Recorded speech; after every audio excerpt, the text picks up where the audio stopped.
C'est parti pour un gros moment fanzouz auquel vous étiez pas prêts.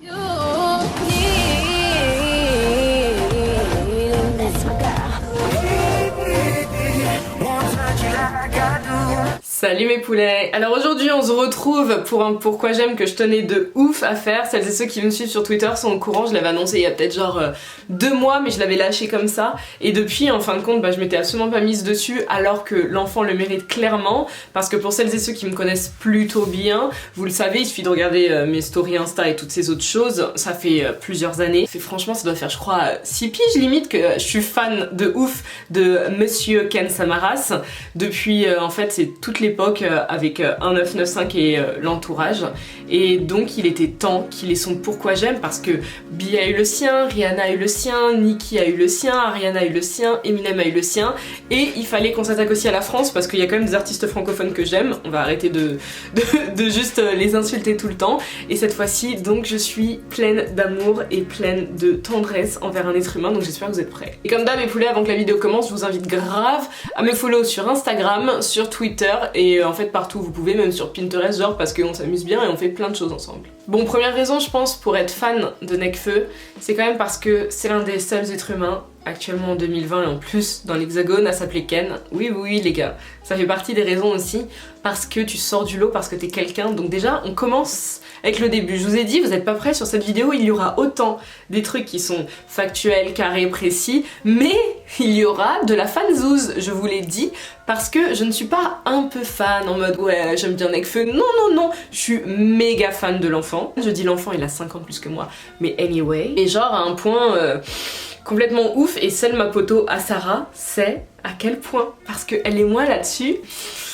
voilà quoi, voilà, c'est-à-dire qu'un ménage à 3 ça ne nous gênerait pas tant qu'en fait on le partagerait, t'as vu. Et là-dessus je pense que je dois quand même un chouïa préciser que oui, bien entendu, oui, sa jolie petite tête fait aussi partie des critères, totalement. Et ce, même avant qu'il devienne célèbre, hein, parce que je me rappelle que lui-même, je sais plus de quelle manière il avait tourné le truc, il avait dit que, en gros, enfin, les meufs le kifferaient pas autant actuellement si déjà il était pas devenu connu et qu'il passerait inaperçu et tout, mais frère, tu passerais pas du tout inaperçu. Genre, même dans Rap Contenders, à l'époque où il avait même pas sa petite moustache et ses cheveux un peu longs et tout ça, même là déjà, genre même là. Donc oui, on va passer pour les petites meufs, vous savez, qui écoutent du rap de Yankee, qui portent des fila Disruptor et des paires de Stan Smith, mais je m'en bats les steaks. Vous savez que je suis un être humain qui aime le rap, qui aime le monde du hip-hop, donc c'est pas grave, j'ai aussi le droit de préciser quand un artiste est beau. Merde. Mais justement, Rap Contenders dont je vous parlais, je sais pas si vous connaissez obligatoirement mes poulets, c'était absolument trop bien. En fait, c'était des battles de rap, t'avais les vidéos sur YouTube et tout. Je sais pas si c'était fait que pour YouTube, moi c'est là-dessus que j'avais connu YouTube ou Dailymotion, je sais même plus, parce que c'est vraiment à l'ancienne, hein, Rap Contenders. J'ai découvert pas mal de monde du rap justement grâce à ça, mais entre autres j'avais découvert Nekfeu, et ce que j'avais kiffé déjà c'est que c'était un mec qui faisait absolument pas de chichi, c'est-à-dire il débarquait parce qu'il y avait des trucs à faire. Donc tu sais, quand t'avais les gars en face, ils étaient là, ils se présentaient en mode, je me rappellerai du battle contre Logique Constantine, un truc bizarre comme ça, ou Constantin, enfin bref, et t'as Logique, il arrive, fait Logique Constantine, enfin bref, il fait tout son gimmick, mais genre le mec met 1 minute pour se présenter, frère on se bat les couilles. Constantine, Logique Constantine, lyriciste exorciste, représente Just Do It, venu pour exorciser le hip-hop. T'as Nekfeu, il arrive, fait Nekfeu. Moi Nekfeu, tout simple. Voilà, c'est tout. Et t'es là, t'es oui. Oui. Mais c'est-à-dire que dans les battles, c'était toujours un truc de malade. Parce qu'il était quand même plus jeune que la majeure partie des personnes là-bas. Je sais pas quel âge il avait pendant Rap Contenders, mais il était quand même un jeuneau. Enfin déjà il était un berbe à la mort à ce moment-là, donc tu le repères de ouf, et puis il avait sa petite bouille de bébé. Et genre, il réussissait à te sortir des punchlines. T'as l'impression que c'était un daron de 35 ans qui avait ses 20 ans de vécu dans le rap. Et le mec les posait mais avec plein de confiance en lui, t'avais tous ses potos qui étaient là autour, grave derrière. Et je kiffais de dingue en fait. Et franchement, j'ai presque honte de dire ces lignes parce que c'est pas bien de les dire sur YouTube, mais je crois que c'était l'un des meilleurs moments du rap. Le je gratte et la nuit je me défoule contre tes textes. Clap clap, c'est le bruit de mes boules contre tes fesses. Celle-là vous la connaissez, arrêtez de faire genre, parce que c'est là qu'il a je crois que c'est là qu'il a explosé pour de vrai. Moi en tout cas c'est à partir de là où j'ai dit c'est bon, genre ça y est, c'est mon poulain jusqu'à la fin des temps, genre jusqu'à la fin. Je m'hydrate un peu parce que bon, à force d'être une suce-boule, ça fatigue quoi. J'avais été voir Feu il y a quelques années, il y a genre 4 ans et demi, 5 ans, je sais plus, sur scène. Et je vais pas vous faire de l'humour de merde en vous disant que c'était le feu. MDR, lol. Mais c'était vraiment un concert de ouf, franchement j'ai pas regretté. Enfin c'était une époque où j'étais...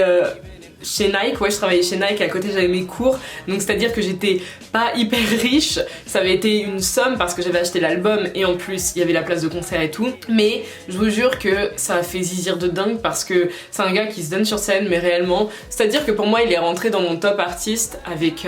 où il y a bien sûr tout en haut il y a Beyoncé, il y a Eminem juste derrière et Nekfeu très clairement il est rentré là-dedans parce que c'est un gars qui se donne vraiment sur scène, vous savez, qui crée un truc avec son public, qui est pas là juste pour faire ses sons et rentrer chez lui. Par exemple, ça c'est un truc que je reproche à Booba, je l'ai vu 3 fois sur scène. Je suis là, je kiffe parce que Booba, enfin, même si pourquoi je déteste Booba, vous savez que je kiffe ses sons, c'est l'être humain et son comportement que je valide pas. Et donc le truc c'est que Nekfeu, quand t'es là sur scène, enfin c'était un truc de malade, on était tous ressortis en sueur parce que tu vivais le truc avec lui en fait. Le gars était vraiment là pour un moment, pas pour juste faire son album en fait, vraiment pour échanger avec son public parce que tu sais, t'as l'impression de te considérer comme un poteau et c'était trop bien. Mais au-delà de juste le rap entre autres, moi il y a quelque chose que j'aime beaucoup chez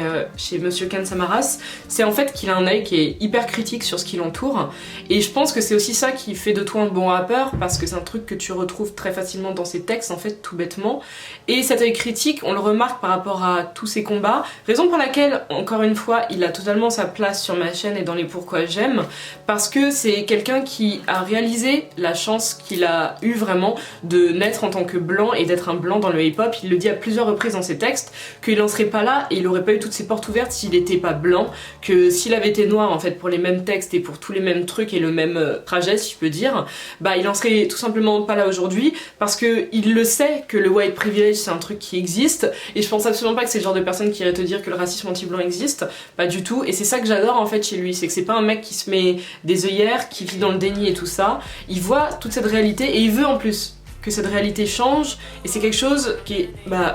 c'est bête, c'est tout bêtement bien en fait. Et ça c'est cool parce qu'en fait il nie pas et il esquive pas le sujet et c'est hyper important parce qu'on est en 2020, enfin même si moi ça fait depuis un certain temps que je suis son actu, mais on est en 2020 et en tant que personnalité surtout française, parce qu'on est dans un pays qui est hyper hypocrite, avec un état qui adore étouffer les problèmes et te mettre des pilules à gauche à droite histoire que t'oublies les vrais problèmes qu'il peut y avoir dans cette société, d'avoir des gens comme ça en fait qui sont vraiment mis en avant et qui ont le micro, tout bête de le dire, mais qui peuvent essayer de faire changer les choses, ça fait vraiment très plaisir, surtout quand t'es une personne qui comme moi, enfin je suis pas une activiste parce que je suis pas au manif, je suis pas en train de vous dire de faire des trucs je sais pas quoi, j'essaie juste un minimum de changer les mentalités à ma manière et franchement ça fait totalement plaisir. C'est pour ça il y en a qui comprennent peut-être toujours pas mon avis négatif par rapport à Taylor Swift, mais tout simplement parce que quand je vous ai dit que je trouve qu'elle véhicule rien, elle fait partie de ces gens qui je trouve véhiculent rien ou qui attendent la dernière seconde quand tout le monde est déjà en train de défendre une cause pour venir la défendre, et ça c'est un truc que je reproche à pas mal d'artistes, elle est pas du tout la seule.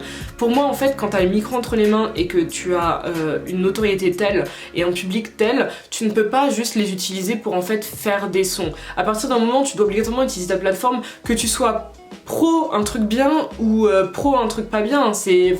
juste que être transparent et ne rien faire c'est un truc que j'aime pas. Et ça, Nekfeu c'est tout le contraire, et qu'on aime ou pas ses engagements et ses convictions, c'est un truc que je valide totalement parce que les gens actuellement ils ont de plus en plus peur en fait d'ouvrir leur bouche, raison pour laquelle j'ai autant de haters derrière moi, parce que moi j'ouvre ma bouche, je suis pas là juste pour vous faire par exemple des tutos make-up où je vais faire juste du make-up, tu vois, je peux en faire, y a pas de souci, je peux même faire des recettes et des vlogs, mais entre temps je vais grave ouvrir ma bouche parce qu'aujourd'hui tu peux pas fermer les yeux sur ce qui se passe dans notre société en fait. Si tu le fais, c'est que concrètement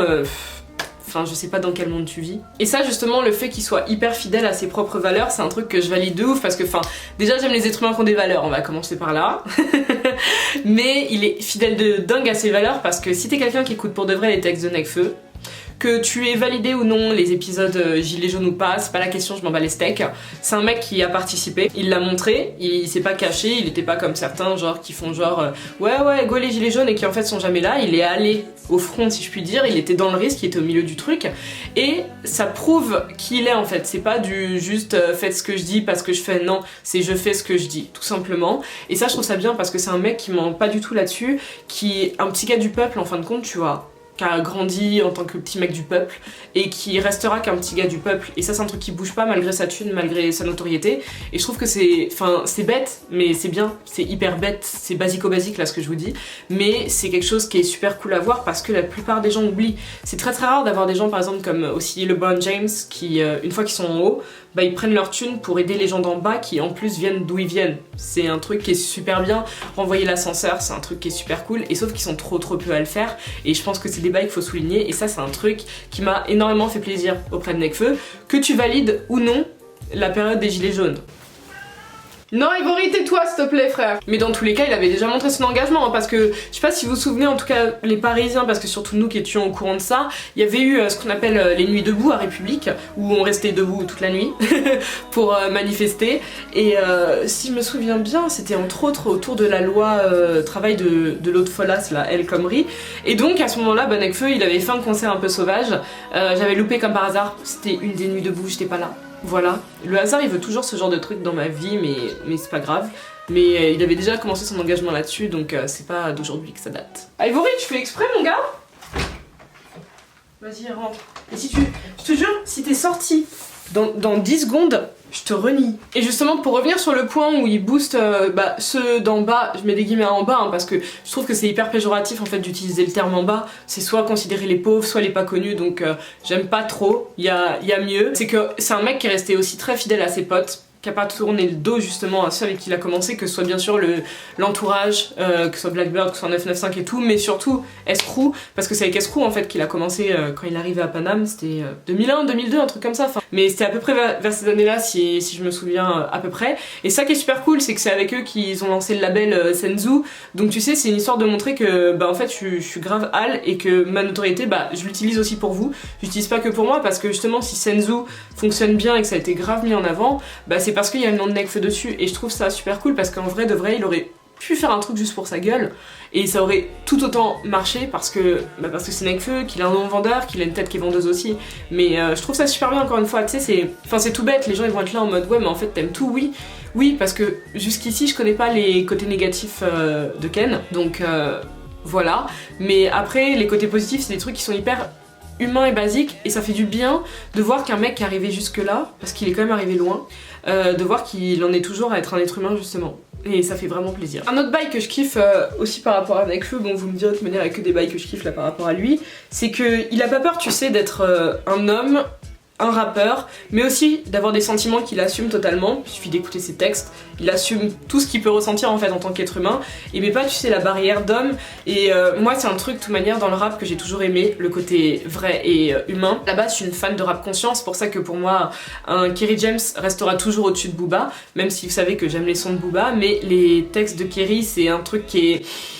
Enfin c'est une plume en fait, tout simplement, et vu que je suis une putain de littéraire de base en fait, je suis une meuf qui aime lire, je suis une meuf qui aime le français tout simplement, et pour moi c'est un truc qui est important parce que si tes textes ils me font pas vivre, s'ils me font pas ressentir un truc, si tu me parles que de bitches à Miami et de gros gamos et de liasses de choca en fait, je m'en bats les steaks, genre c'est cool, tu peux t'ambiancer dessus, y a pas de souci. J'écoute des maîtres Yoda, des doubles poneys, c'est super sympa, y a aucun problème. Sauf que j'ai besoin qu'on aille un peu plus loin, tu vois. J'ai besoin qu'il y ait ce truc, tu sais, qui vient genre de là à peu près. Et ça justement, Nekfeu c'est un truc qu'il a énormément. Et ça fait plaisir parce que, encore une fois, tu sais, ça te ramène à ta condition d'être humain. Où c'est pas parce que justement t'es dans un milieu précis en train de faire un métier précis, parce que rappeur c'est aussi un métier même si c'est une passion à la base,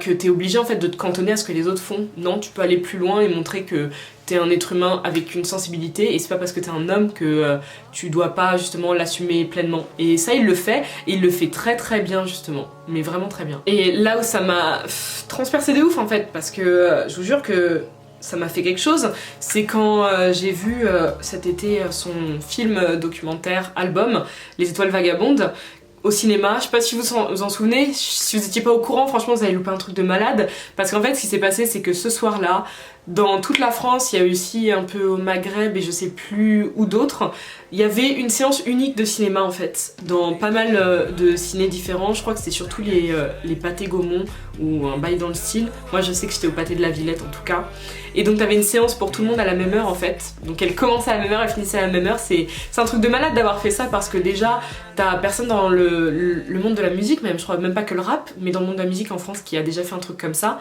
Donc de présenter ton nouvel album, mais sous forme de film docu, dans des salles de ciné, en une séance unique, où tout le monde en fait va ressortir en ayant vu le même truc et tout ça, c'est un truc de malade. Déjà rien que le délire c'est un truc de malade parce que tu nous offres en fait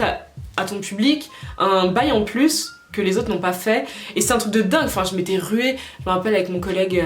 quand j'étais chez France Télévisions avec mon collègue Omar, on s'était rué de ouf pour prendre nos places parce que mais on voulait grave voir ça parce que Nekfeu c'est notre sauce, genre c'est notre gars de dingue et ça faisait trop plaisir en fait de pouvoir booster quelqu'un qui nous a donné un truc en plus qui a jamais été vu et c'était un moment je vous jure de dingue. C'est à dire que je sortais du taf, j'allais limite Paris-Valeur parce que t'avais des problèmes de transport, j'ai couru sur la ligne 7 pour arriver à l'heure, à la Villette et tout ça, à Villop et tout. J'ai couru jusqu'à la salle, j'ai couru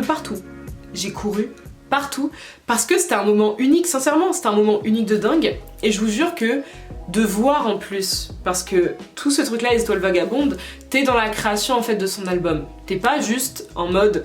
Lemonade de Bee où tu sais que sur l'album t'as une partie juste le CD que t'écoutes et une partie film avec les mini films on va dire qui vont avec les chansons. Non, là on était vraiment sur un documentaire qui en fait suit toute la création de l'album entre lui, ses potes, les gens qu'il rencontre, les endroits où il voyage et tout ça. Donc tu vas, tu sais, des États-Unis jusqu'au Japon, en passant par la Grèce, enfin c'est un truc de malade et tu vis des trucs de malade parce que tu le découvres lui dans son élément. Mais vraiment, pas que sur scène, c'est ce que tu vois, toi quand tu le découvres comme ça, mais tu le découvres dans son élément et je vous jure que c'était un truc de malade. Tu passes du rire aux larmes à l'introspection en fait, genre en un claquement de doigts. C'était franchement un truc de ouf, un truc de ouf. Quand il est sorti juste après, parce qu'il est arrivé sur Netflix dans la foulée, je vous jure que, alors que je l'avais vu très peu de temps avant, je l'ai revu et là je sais que je vais le revoir parce que c'est un travail qui est poussé comme pas possible. L'idée était absolument genre trop bien, trop bien. Je sais plus qui est la femme avec qui il l'a réalisé, je vous mettrai le nom juste là, mais c'est un truc de malade, c'est juste un travail de malade. Et son côté grave amoureux de l'ego trip, en fait tu le vois à fond dedans, et tu le découvres à nu en fait, Nekfeu dans Les Étoiles Vagabondes, parce que ce soit ses coups durs, comme ses moments grave heureux, comme ses moments de taf, en fait tout et n'importe quoi, tu découvres tout. Il te parle de rupture personnelle, il te parle de trucs qui ne vont pas, il te parle de cassure, il te parle de plein de choses, de plein de choses, il te parle de troubles qu'ont certains de ses potes, enfin t'as énormément de choses là-dedans en fait, et t'as sa découverte aussi d'autres personnes, et des trucs qui sont purement beaux en fait, tout simplement. Et c'est pour ça que je vous jure, ça a renforcé l'amour que je porte à cet être humain. C'était un truc de malade, parce que c'était, enfin, je sais pas si lui se rend compte, je sais pas si un jour Ken tu tomberas sur cette vidéo, j'espère, je croise les doigts, parce que tu mérites de savoir à quel point en fait les gens qui te kiffent ils t'aiment vraiment. Et franchement, je suis ressortie pas changée parce que c'est du bullshit si je dis ça, mais en tout cas mon regard sur lui, mais c'est renforcé de dingue parce que je me suis rendu compte que malgré la notoriété et tout le reste, il a tenu aussi à faire découvrir aux gens ce côté-là, ce côté torturé, ce côté humain. Genre je suis restée l'être humain que j'étais avant qu'il y ait toute cette fame, et c'est un truc de malade. Et c'est pour ça que je vous conseille de dingue que vous regardiez ce film docu-album, que vous soyez fan de Nekfeu ou pas, hein, que ce soit quelqu'un dont vous n'ayez jamais écouté les sons ou pas, parce que déjà t'es sur un travail musical, t'es sur un travail de plein de choses qui est hyper intéressant, je vous jure, c'est trop cool. Et puis j'étais bluffée, wesh, il parle japonais, enfin comme si c'était normal, enfin je suis fan de manga, hein, y a aucun problème, hein, tous mes DBZ, mes Bleach, mes Death Note, mes Naruto, mes One Piece, mes Hunter et tout le reste, je les ai bouffés, y a pas de soucis, mais c'est pas pour autant que je parle japonais, genre gars, à partir de quand tu t'es mis à parler japonais? Juste dis-nous. Mais donc voilà mes poulets, c'est tout pour moi aujourd'hui sur ce pourquoi j'aime Nekfeu, pourquoi je suis fan de Ken Samaras, pourquoi je suis amoureuse de Ken Samaras, on va aller encore plus loin. Voilà. Franchement j'espère que ça vous a plu parce que ça m'a grave plu de le faire. Je sais que vous étiez assez nombreux à l'attendre, donc la Twitter Family, maintenant vous allez pouvoir me laisser un tout petit peu dormir, vous avez vu. Et si ça vous a plu, bah comme d'hab vous savez très bien ce qu'il faut faire. On balance du pouce bleu, on s'abonne, on me rejoint sur Insta, sur Twitter, sur Pinterest, j'allais dire sur Tumblr mais j'ai plus de Tumblr, bref. on s'abonne. Moi je vous dis à très bientôt pour une nouvelle vidéo. Je vous fais des gros bisous, prenez soin de vous et écoutez du bon son jusque là. Et puis pour ça je vous recommanderais Feu, Cyborg ainsi que les étoiles vagabondes. Mouah. Peace guys.